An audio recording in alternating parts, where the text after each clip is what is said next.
aplicar às suas vidas.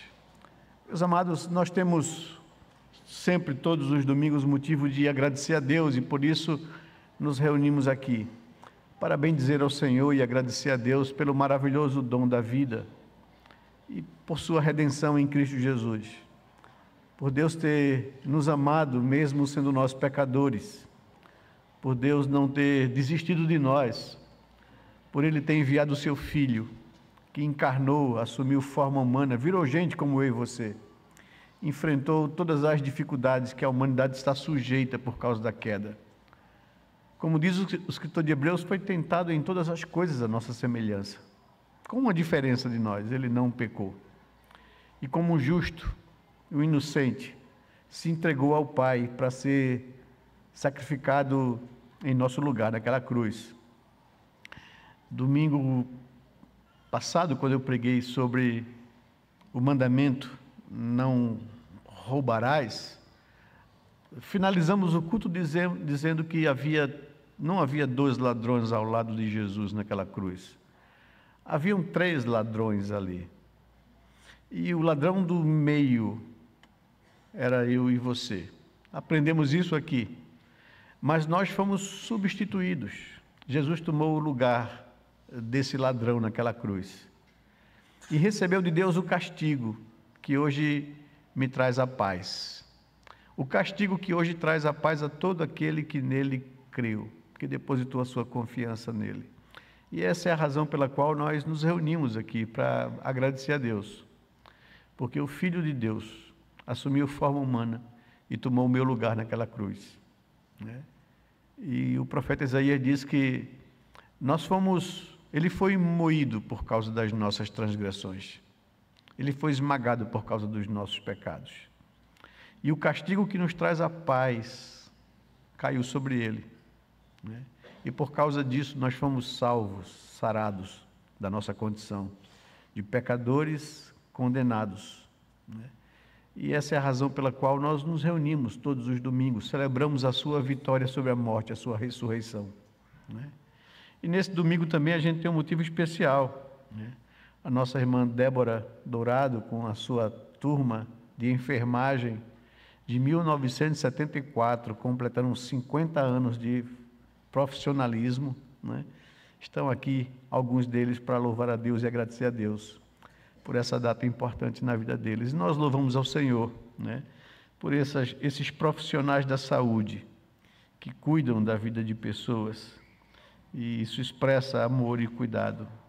Eu queria, baseado nisso, tendo esse motivo de gratidão a Deus, chamá-los a refletir comigo nesta manhã sobre reações diversas à vinda de Jesus, à manifestação do amor de Deus. E queria convidá-lo a que você abrisse a palavra de Deus no Evangelho segundo Mateus, no capítulo 2 desse Evangelho, nos primeiros 12 versos.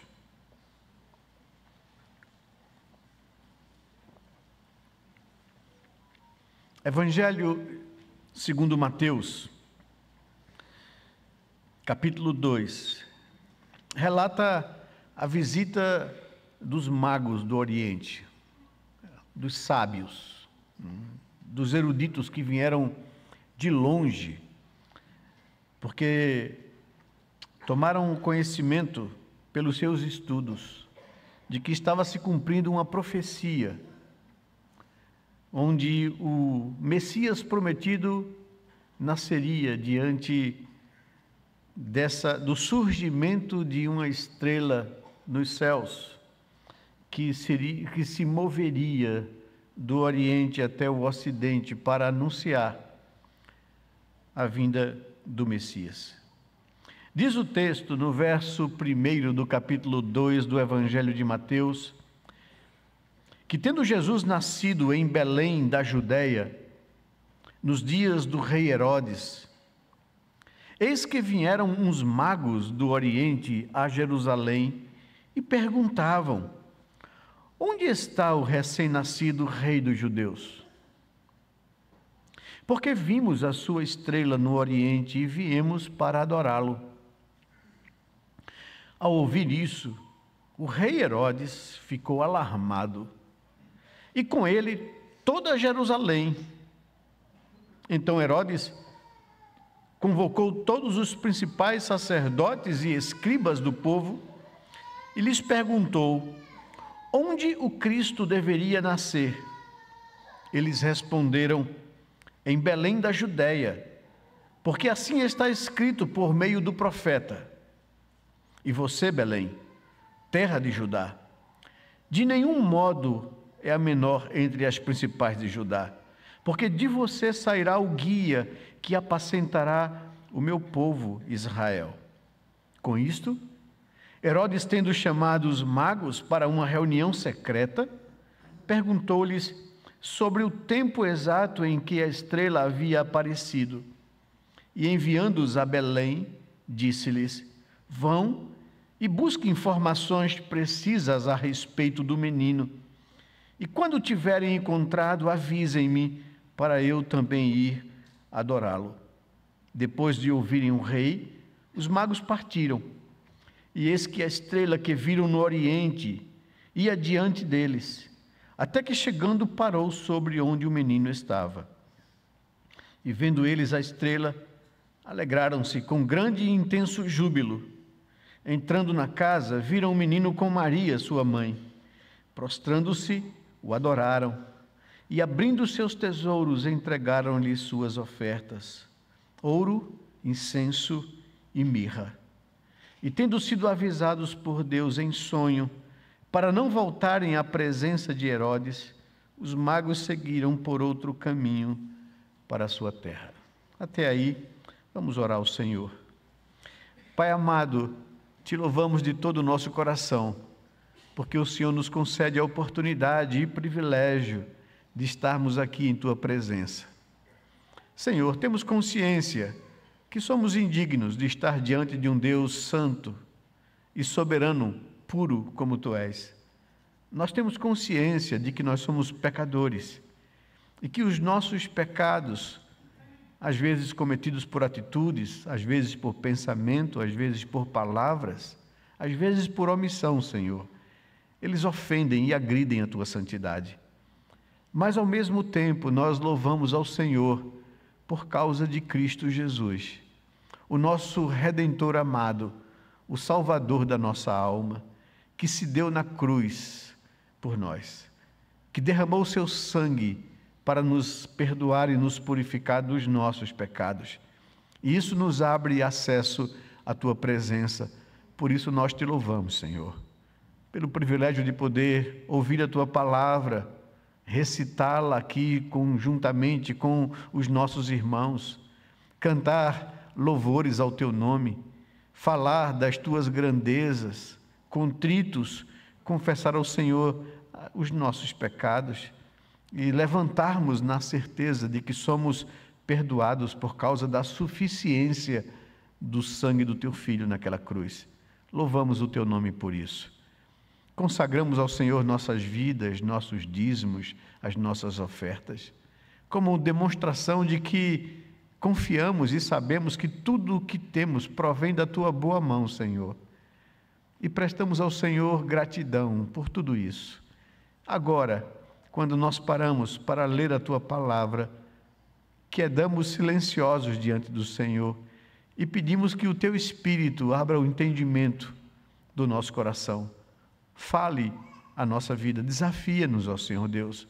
Essa passagem da Escritura foi inspirada pelo Senhor, pelo teu Espírito, e ela tem um sentido e um significado para a nossa vida nessa manhã. Fala, pois, e manifesta a tua vontade.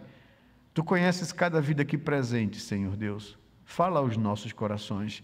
É o que nós te pedimos, confiados em Jesus, a quem rendemos toda a nossa honra, toda a nossa glória e louvor. É em nome dele que nós ousamos chegar à tua presença, Pai. Amém, Senhor Deus. Amém.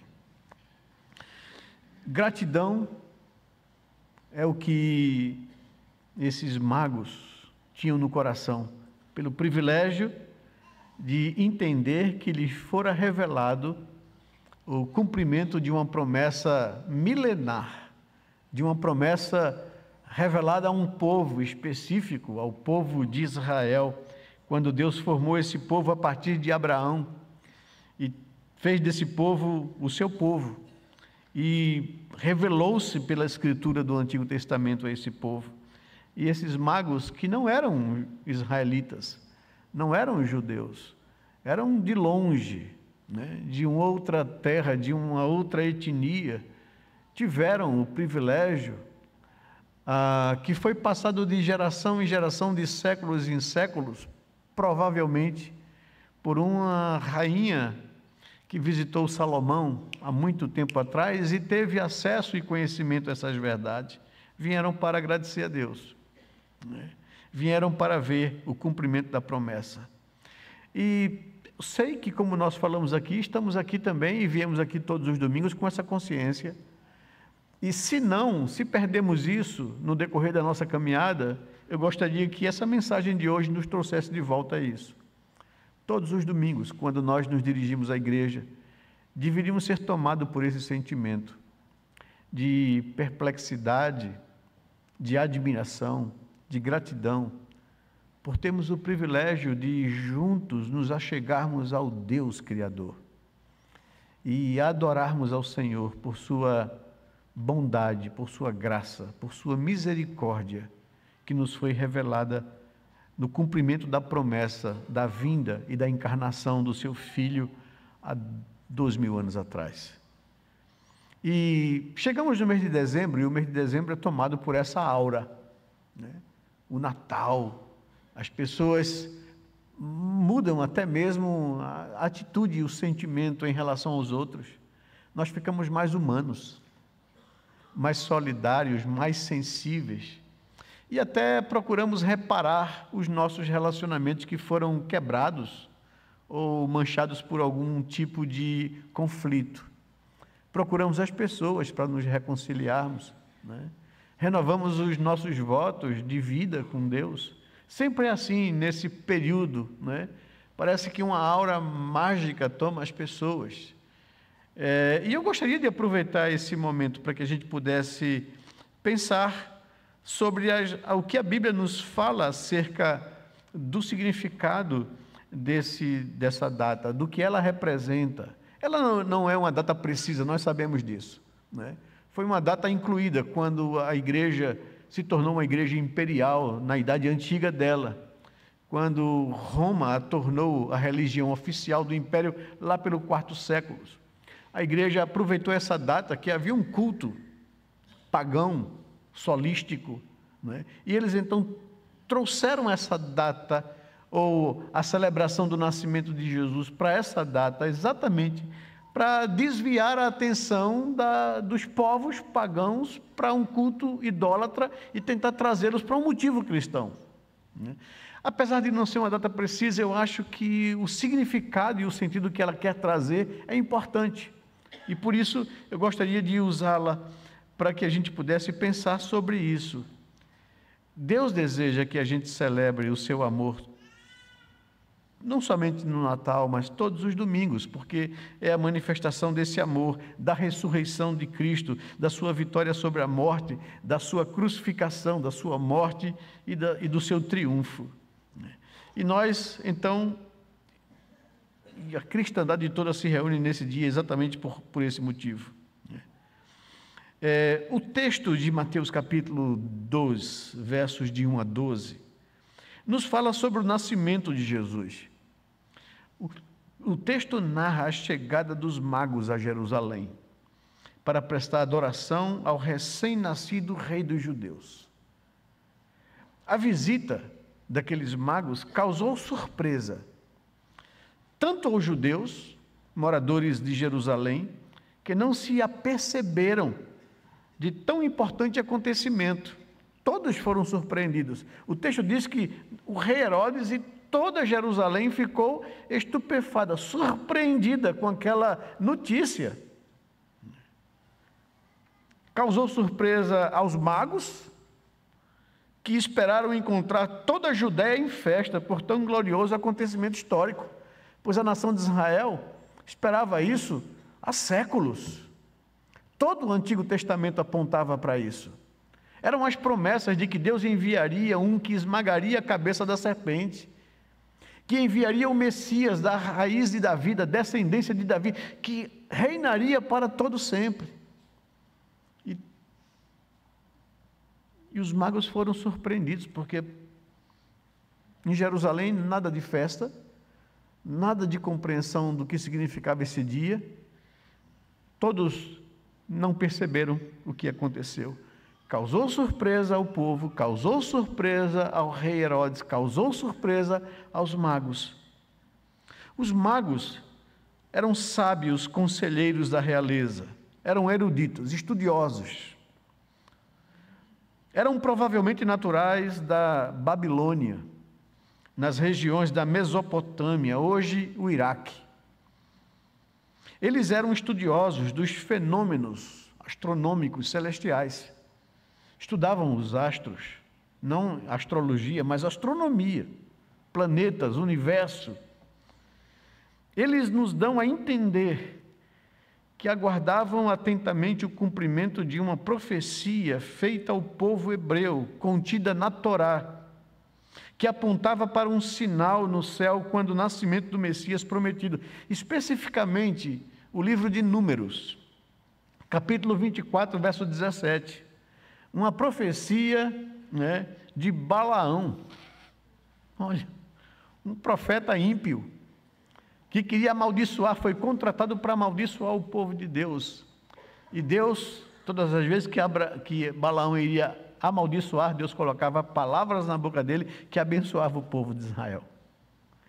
E ele trouxe essa profecia lá em Números 24, 17, que uma estrela procederá de Jacó, Deus levantará um cetro para reinar sobre todos os povos. O rei Herodes ficou alarmado, juntamente com toda a população de Jerusalém, e imediatamente, indignado, mandou chamar os sacerdotes e os escribas, para que eles pudessem lhe informar ou cobrar deles, porque eles não informaram esse acontecimento, não deram suporte como conselheiros ao rei. E ele consultou sobre o lugar onde haveria de nascer o Cristo. Queria mais informações. Ele foi informado pelos sacerdotes e escribas que o nascimento do Messias se daria na pequena cidade de Belém, a 8 quilômetros de Jerusalém, na região da Judéia, conforme a profecia de Miqueias, capítulo 5, verso 2. Eles citam em Miqueias: e você, Belém, terra de Judá, de modo nenhum é a menor entre as principais de Judá, porque de você sairá o guia que apacentará o meu povo Israel. E de posse dessa informação, Herodes secretamente envia os magos a Belém. Ele, sem querer fazer alarde, chama esses homens no particular, orienta os magos acerca dessa informação e lhes pede para que eles vá discretamente ao local, adore, e que o deixasse informado acerca do local exato onde estaria o menino, pois disse ele, queria também adorá-lo. A gente sabe que não era essa a intenção. A gente, quando lê o verso 13, percebe que Herodes queria eliminar o Messias, o menino. Então eles se foram e, guiados pela estrela, chegaram ao local onde estava o recém-nascido rei, o Messias de Israel. E ao verem o menino, eles se alegraram com grande e intenso júbilo, diz o texto. Entraram na casa, se prostraram, adoraram, ofereceram seus mais preciosos tesouros, ouro, incenso e mirra. Depois de tudo, foram advertidos pelo Senhor em sonho e voltaram por outro caminho, nada informando ao rei Herodes. Eu queria aproveitar com vocês essa narrativa e gostaria de chamar a sua atenção a refletir sobre esse tema, os diferentes comportamentos ou reações ao nascimento de Jesus, o Messias prometido. Pelo menos havia, naquela ocasião, 4 grupos sociais envolvidos naquela situação. esses grupos reagiram de forma diferente, distinta àquele acontecimento. E sempre quando a gente vai estudar a Bíblia, a gente se pergunta, né? A gente sempre lança perguntas à Escritura para poder obter dela essa resposta. E a pergunta básica de todo leitor da Escritura, todo estudante dela, vai dizer assim: qual foi a intenção de Deus ao usar Mateus a registrar esse acontecimento? Todos nós sabemos, nós que cremos na palavra de Deus, como revelação desse Deus, que ela é inspirada pelo Espírito, que o autor final da Escritura é o Espírito Santo de Deus. Ele é o autor divino que inspirou homens, autores humanos, a deixar registrado aquilo que Deus queria que ficasse registrado para o nosso conhecimento. Então a pergunta é: qual é a intenção do Espírito Santo ao usar o autor humano Mateus a registrar esse acontecimento, esse ocorrido aqui? O que é que esses grupos de pessoas que reagiram de forma diferente a esse advento tem a ver comigo e com você? Como eu posso me colocar no texto, ou me identificar com essas reações distintas? E eu queria então chamar a sua atenção para isso. Gostaria de destacar aqui o primeiro grupo de pessoas que reagiram a esse acontecimento: a população de Israel. O verso 3 nos diz que, ao ouvir isso, o rei Herodes ficou alarmado, e com ele toda Jerusalém. Toda a população da cidade de Jerusalém, onde havia ali o templo que representava a presença de Deus no meio do povo. Esse é o primeiro grupo, composto do povo judeu, os habitantes de Jerusalém. Eles eram o povo de Deus, a quem fora dadas as promessas da vinda do Messias. Porém, percebemos uma desatenção geral, uma total indiferença, um pouco caso quanto a tão importante acontecimento na história dele, na história da redenção. E eu penso aqui, certamente deveriam estar mais preocupados com outros afazeres e preocupações, com coisas que para eles eram mais importantes, mais urgentes, mais imediatas. Eles pareciam estar ocupados demais com o corre-corre da vida, com o dia a dia, com o ganhar o pão. Eles passaram despercebidos com um acontecimento tão importante na história da humanidade e na história da vida desse povo. Eles estavam alheios ao cumprimento da promessa. E eu me pergunto, pensando naquela questão hermenêutica, o que é que Deus queria falar comigo quando inspirou o autor a escrever esse texto? Quanto a mim, quanto a você, você se percebe alheio às coisas de Deus? A demanda da vida, o corre-corre da vida, a necessidade de você trabalhar para ganhar o seu sustento, toma o seu tempo a ponto de você não perceber Deus e o que Ele tem feito em toda a história? Então esse é o primeiro grupo, a população de Israel, o povo, alheio ao cumprimento das promessas.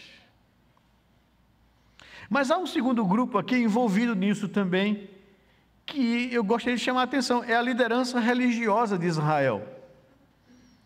O versículo 4 ao versículo 6 nos diz que Herodes, e o texto dá uma ideia de indignação pela falta de informação de seus conselheiros religiosos. Herodes convocou todos os principais sacerdotes e escribas do povo e lhes perguntou onde o Cristo deveria nascer. E eles responderam: em Belém da Judéia, porque assim está escrito por meio do profeta Miqueias. E você, Belém, terra de Judá, de modo nenhum é a menor entre as principais de Judá, porque de você sairá o guia que apacentará o meu povo Israel. A liderança religiosa de Israel é o segundo grupo, né? aqui que eu gostaria de destacar: os mestres da teologia do Velho Testamento. O texto nos diz que foram convocados todos os principais sacerdotes e escribas. Eles eram os teólogos, os estudiosos das coisas de Deus. Ao serem indagados quanto ao que dizia as profecias sobre a vinda do Messias prometido, responderam com incrível precisão teológica. Veja, isso não foi aqui, porque essa é uma narrativa do texto, mas o texto parece que nos resume a narrativa. O que aconteceu foi que Herodes abriu uma convocação, mandou chamar pelos arautos todos os escribas e fariseus, os principais estudiosos da Escritura, para que eles se reunissem e para que eles lhe dessem resposta à sua questão. Todos os teólogos foram convocados para uma conferência. O tema a ser tratado ou estudado era onde haveria de nascer o Messias prometido. E eles se reuniram, foram para a Escritura, para os rolos do Antigo Testamento, examinaram, estudaram, né? Era uma conferência teológica para responder um questionamento do rei. E depois chegaram a uma resposta precisa, né? Chegaram a responder o desejo do rei, onde haveria de nascer o Messias prometido. E eles disseram em Belém, está lá, Miqueias revelou isso. Não só havia, porque o Antigo Testamento é a revelação progressiva de Deus que apontava para o cumprimento da sua promessa, e ela vai entregando cada vez mais informações que apontam, que definem, que conceituam o dia do cumprimento dessa promessa da vinda de Jesus. E eles deram uma resposta precisa, exata. Mas o que me surpreende e assusta é que parece que a correta interpretação das Escrituras, que a precisão teológica que eles demonstraram ter, não passava de um mero exercício intelectual e acadêmico. Pois tal precisão não os movia, não os motivava a buscar ver o menino, ver o cumprimento das promessas do Deus a quem eles serviam.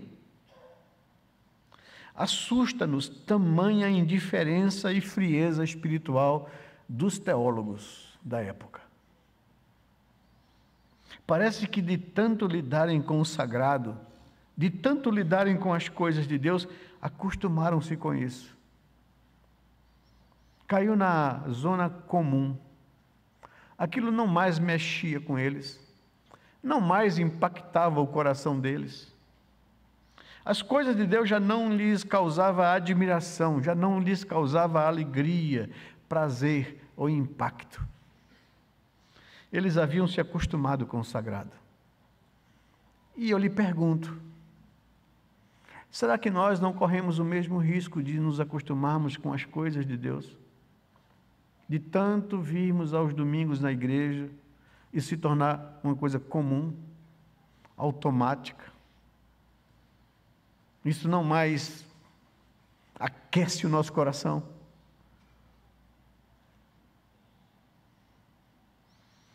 É incrível a indiferença, apesar do conhecimento. E nós podemos cair nesses mesmos erros. Nos acostumarmos com os sagrados, com as coisas de Deus. Isso não mais nos impulsiona.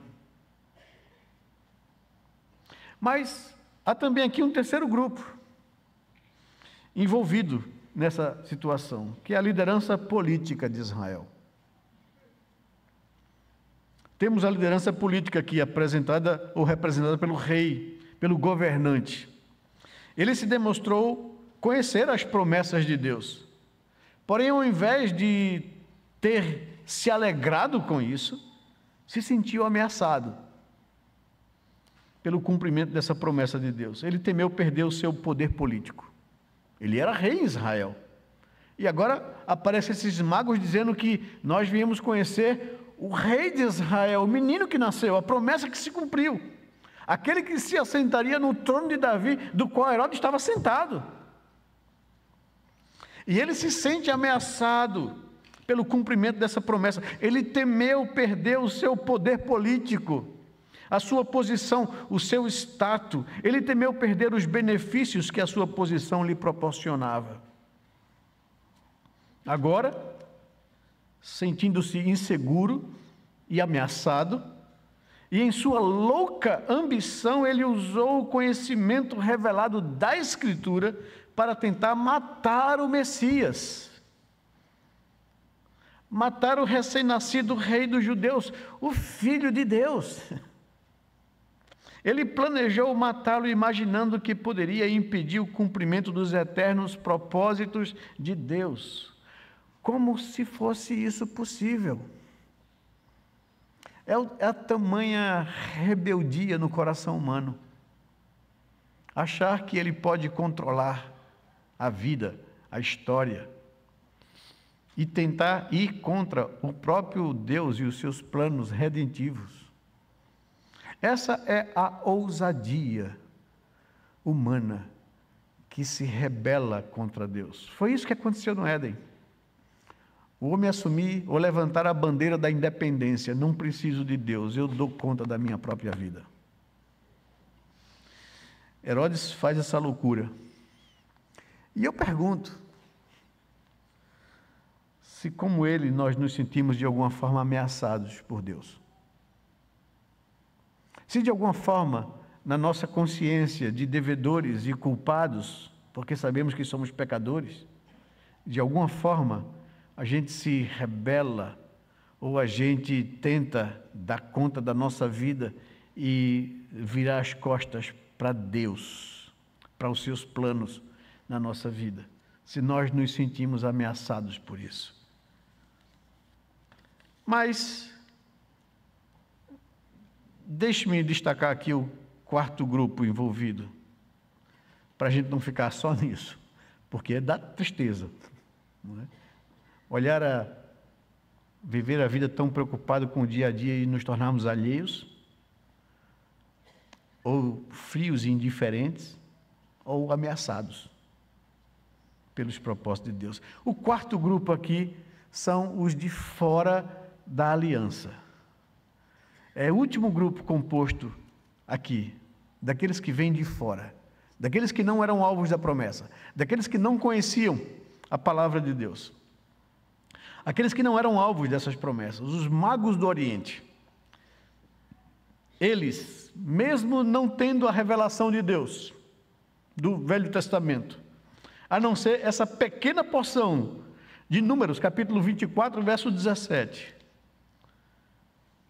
guardaram com atenção e tornaram-se atentos aos sinais de Deus na história. Vejam, provavelmente, possivelmente, esse conhecimento que eles guardavam há séculos, que de geração em geração, de estudiosos, de eruditos, que estudavam os fenômenos celestiais, eles receberam da rainha de Sabá quando veio visitar Salomão. Provavelmente foi isso, ou algo parecido com isso. E isso fora há mais de 700 anos antes desse acontecimento, mais 900 anos. E eles guardaram isso e preservaram isso, mesmo só tendo essa revelação, enquanto o povo aqui tinha toda a revelação do Antigo Testamento. Mas eles guardaram com atenção isso, eles investigaram com atenção isso. Parece que passaram séculos e séculos e eles estudavam os fenômenos celestiais, esperando essa estrela aparecer. Esse brilho diferente, essa coisa estranha de um dos astros celestes se deslocar dos céus e eles virem isso. Eles viram um sinal no céu e a estrela que brilhava para anunciar o nascimento do Messias prometido, e eles se interessaram, estudaram, verificaram aquele fenômeno celeste. Aqueles homens, em temor, admiração e obediência, vieram a Jerusalém. Você sabe quantos quilômetros da Mesopotâmia, da Babilônia até Jerusalém? 900 quilômetros, atravessando um deserto. Aqueles homens, em temor, em admiração e obediência, vieram a Jerusalém. Atravessaram um deserto, enfrentaram perigos de tal empreitada. Eles não mediram esforços, porque eles queriam ter o privilégio de ver o Messias, o rei de Israel. E ao chegarem ao local, eles se alegraram com grande e intenso júbilo, diz o texto. Eles se humilharam com o rosto em terra diante do menino. Eles o adoraram. E eles ofereceram suas ofertas, seus tesouros. Eles ofertaram, deram daquilo que mais lhes era caro e precioso. Veja que contraste. O povo de Israel alheio, os teólogos indiferentes, os governantes se sentindo ameaçados por esse ato. Eles, com alegria, com admiração, humilharam-se, adoraram e ofereceram do melhor que eles tinham. Eu penso, já fui pastor lá em Pedra de Buíque, em Lagedo, congregações nos sítios, igrejas nos sítios daquela região do Agreste, pessoas que vinham a pé ou de carro de boi 5, 10, 15 quilômetros para cultuar no domingo. A gente tem um templo confortável, poltronas confortáveis, ar-condicionado, né? Basta acontecer qualquer coisa aí em casa, a gente tem carro para vir se deslocar para a igreja.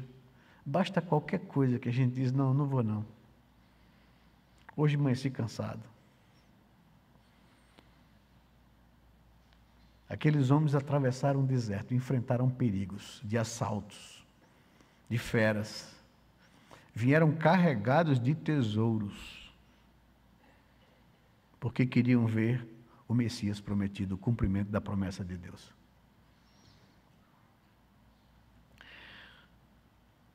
Diante disso, eu pergunto, o que é que isso tem a ver com a gente?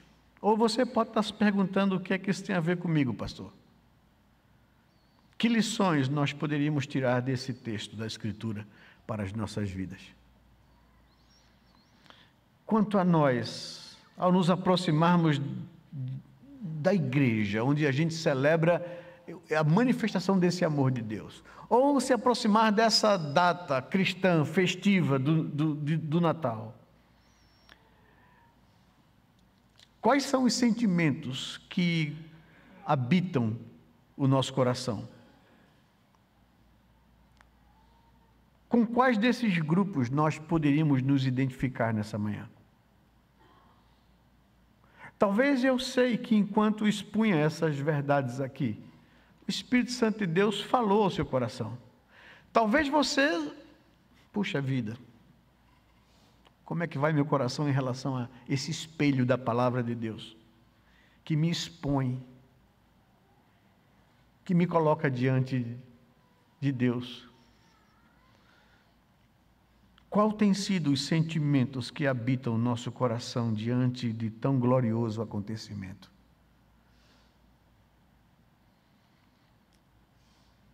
Como temos reagido diante de tão grande manifestação do amor de Deus? São as perguntas que eu preciso fazer a mim e você precisa fazer a você.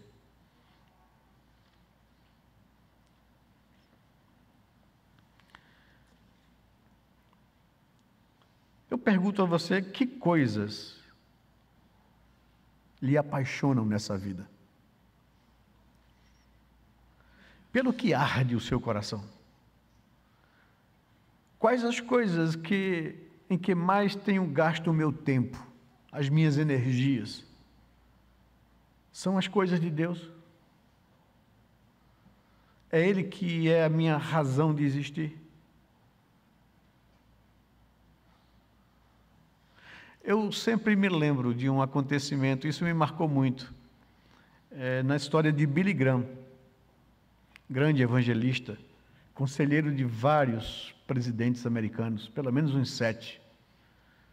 Teve uma vida longeva.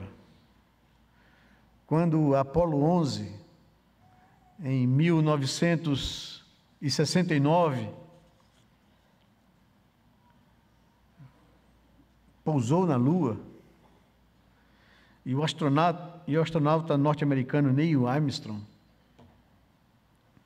fez uma revelação, disse uma frase, aquilo estava sendo acompanhado o mundo todo, e a gente via a transmissão da voz do Neil Armstrong, e ele dizia: um pequeno passo para o homem e um grande salto para a humanidade. E a televisão marcava ali aquela pegada na Lua da bota do astronauta.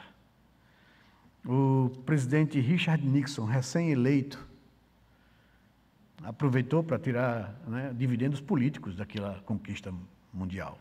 Em rede nacional, quase 6,5 milhões de pessoas assistindo aquilo ali. Ele fez essa declaração, dizendo que hoje aconteceu talvez o maior passo da humanidade. O homem pisou em solo lunar. Diante da bandeira e de uma placa que ficou lá encravada na Lua, dizendo: aqui, homens do planeta Terra pisaram pela primeira vez na Lua, julho de 1969, depois de Cristo. Viemos em paz por toda a humanidade. Foi, de fato, um evento histórico, uma conquista histórica. Essa corrida, à Lua, começou em 1961, com Kennedy, quando estabeleceu a NASA para as pesquisas, para a elaboração de foguetes que pudessem levar o homem à Lua. E o presidente Nixon fez essa afirmação: hoje se deu um passo mais importante na história do homem, quando o homem pisou a Lua.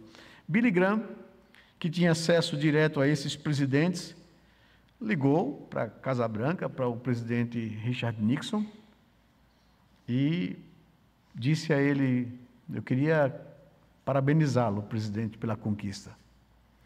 De fato, foi um passo enorme para a humanidade, uma conquista humana.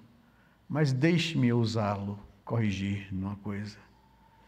O fato histórico mais importante que aconteceu na humanidade não foi quando o homem pisou a Lua, mas foi quando Deus, em sua misericórdia, tocou a terra na pessoa do seu Filho. Não se esqueça disso, presidente, para que você não incorra em falta. Eu queria que você pudesse refletir diante da palavra de Deus. O que para você tem sido as coisas mais importantes da vida? No que você tem gasto o seu tempo, sua energia, suas capacidades? É nas coisas desse mundo que passarão, ou é nas coisas de Deus que permanecem eternamente?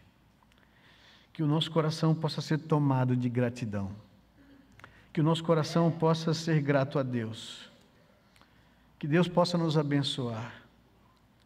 Eu queria me congratular com a turma de enfermagem, de ser grato a Deus por 50 anos de profissão, mas também queria dizer mais do que isso. Sejam gratos a Deus pelo maravilhoso dom da redenção em Cristo Jesus. Essa é a nossa maior conquista. Deus nos amou a ponto de dar a vida do seu Filho. Que Deus nos ajude, irmãos, a mantermos um coração encantado pela sua pessoa e pelo seu grande amor por nós, revelado naquela cruz há 2.000 anos atrás. Que tenhamos um espírito quebrantado e humilde em sua presença.